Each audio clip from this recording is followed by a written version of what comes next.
Welcome to SmartLoving Insights. This episode is titled Embracing Hope in Our Marriage. Like most couples, we stood at the altar on our wedding day with hearts full of dreams of what our married life would bring. We imagined a partnership filled with effortless harmony, where our spouse intuitively anticipated our every need. But as the years unfolded, reality painted a different picture.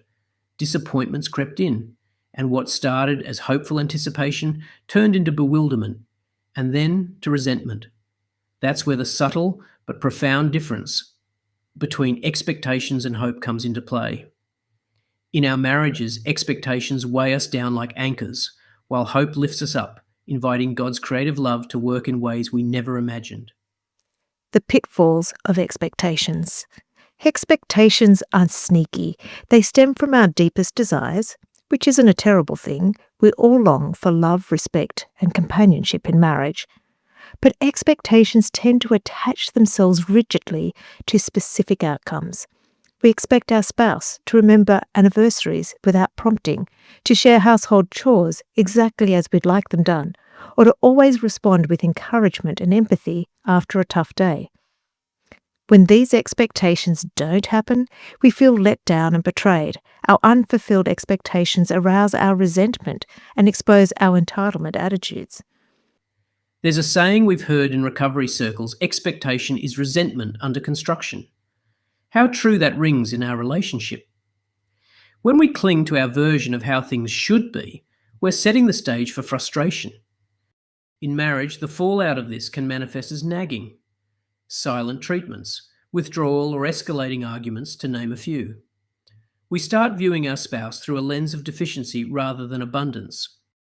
Marriage is a sacrament, a path to holiness, where we're called to mirror Christ's selfless love. Yet expectations turn it into a transaction. I'll love you if you meet my standards. This mindset blocks grace, leaving little room for growth or forgiveness. Unmet expectations accumulate, eroding trust and making us question if we're even compatible anymore. Hope, on the other hand, is like holding our desires with open hands. It's rooted in trust, not control. While expectations demand a predefined answer, hope offers our longings to God as a prayer, allowing Him to respond in surprising, often better ways. In marriage, hope means desiring a strong bond, but remaining flexible about how it unfolds. It acknowledges that our spouse is human, flawed like us, and that God's plan might involve detours through challenges. Hope is especially important in a distressed marriage, where our spouse is distant and our attempts to reconnect are ineffective. Rather than retaliating with grumpiness or withdrawal, hope keeps us showing up, trusting that our efforts, imperfect as they are seeds God can grow.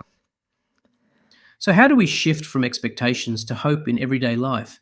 It starts with prayer, bringing our unfulfilled desires to God with open hearts.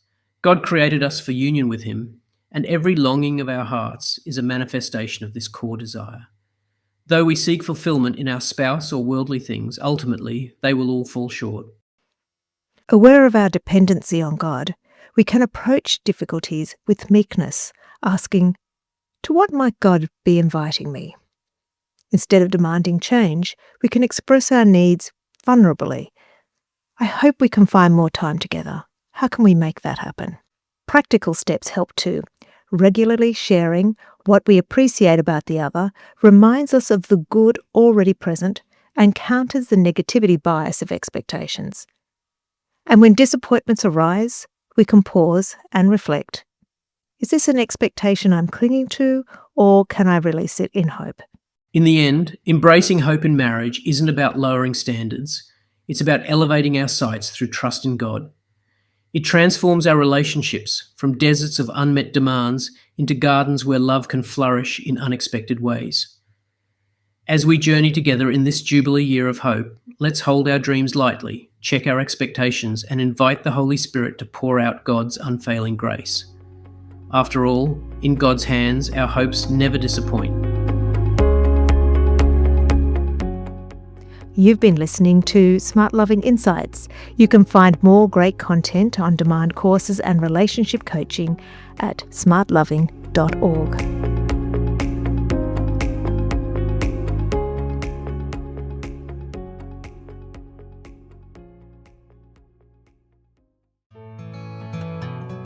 SmartLoving Fertility.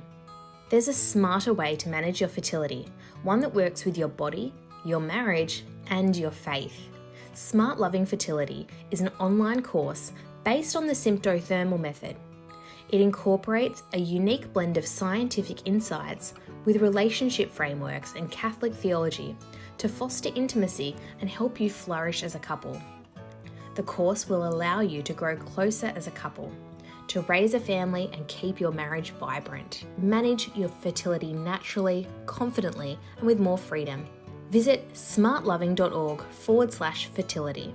Gift certificates are also available if you want to purchase the fertility course for a friend or family member.